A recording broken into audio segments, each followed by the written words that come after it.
22 anos atrás, no mês de abril, o presidente Fernando Henrique sancionou a Lei 10.216. Essa lei tinha como objetivo mudar o modelo assistencial de saúde mental no Brasil e garantir os direitos humanos de pessoas com transtornos psiquiátricos e alguns tipos de deficiência. Ela foi um marco na lei e na luta antimanicomial. A gente está falando aqui de luta antimanicomial. É muito importante a gente lembrar disso, porque essa lei veio depois do que ficou conhecido como Holocausto Brasileiro. Eu recomendo aqui, inclusive, a leitura do livro da Daniela Arbex, para quem não conhece essa história, que descreve o que acontecia num hospital no interior de Minas Gerais, que é o meu estado natal, onde 60 mil pessoas morreram nesse hospital, depois de internações compulsórias, sem critérios técnicos.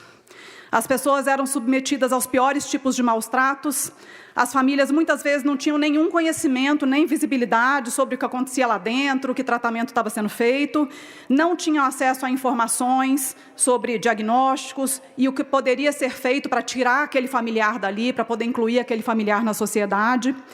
E a gente está falando de seres humanos que estavam ali dentro. Cada um com uma necessidade diferente, com uma história diferente de vida, e ficavam lá abandonados como se fossem animais.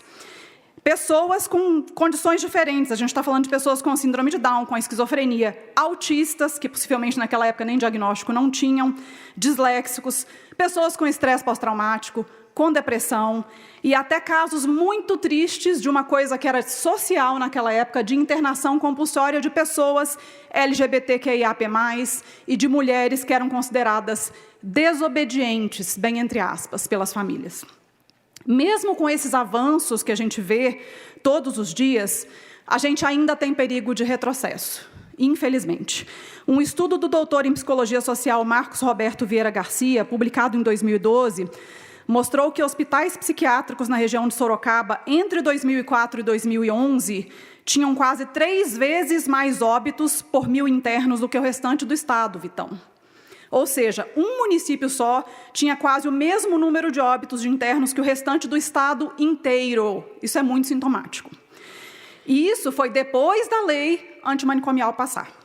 E nos últimos anos a gente viu investidas muito prejudiciais do governo federal, inclusive com projetos de lei passando no Senado, que impunham retrocessos graves.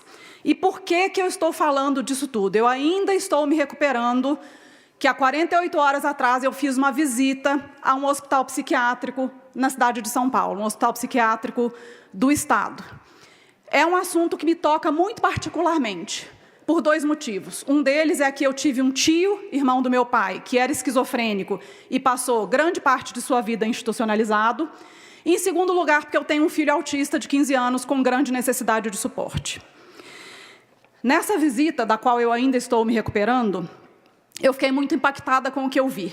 Mesmo sem testemunhar cenas de horror, como tinha no passado, no Holocausto de Barbacena, mesmo sem violações flagrantes de direitos humanos, mesmo sem violência institucional. Eu vi adultos autistas internados, adultos de grau 3 de suporte, que é o que a gente chama de autismo severo, né? Aqueles que não falam, que às vezes apresentam um comportamento agressivo. Eu vi pessoas com esquizofrenia em isolamento, em situação extremamente triste. Quantos abandonos essas pessoas sofreram até chegar lá? Essa é a minha pergunta. Porque o que eu sempre falo aqui é, a culpa não é da deficiência, a culpa não é do transtorno. Essa pessoa foi parar lá após uma série de abandonos do Estado, professor Janazzi.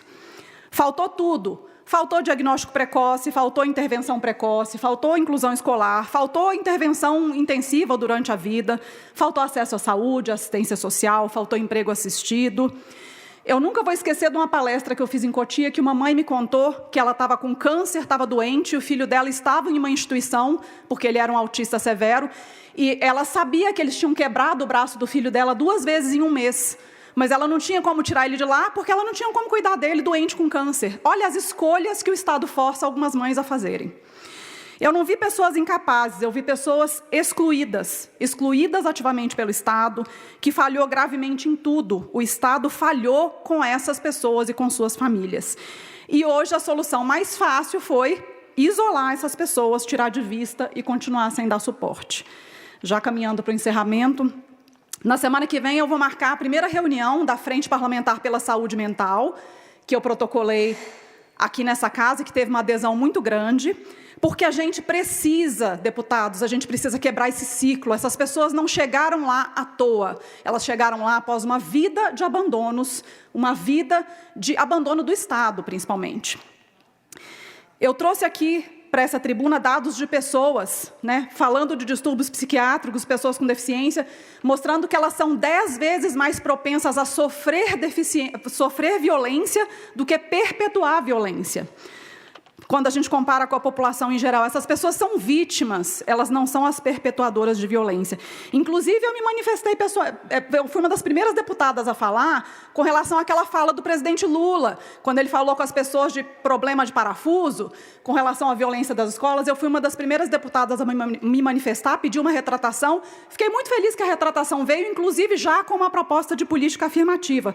Mas eu vou continuar cobrando o governo federal, vou continuar cobrando o governo estadual e os municípios, e inclusive estou cobrando a Secadi para que voltem os programas relacionados à inclusão escolar que ainda não retornaram, porque, como eu falei aqui nessa tribuna, gente, para encerrar, a gente não foi eleito para fazer o que é mais fácil, que é excluir. A gente foi eleito e eleitas para fazer o que é certo.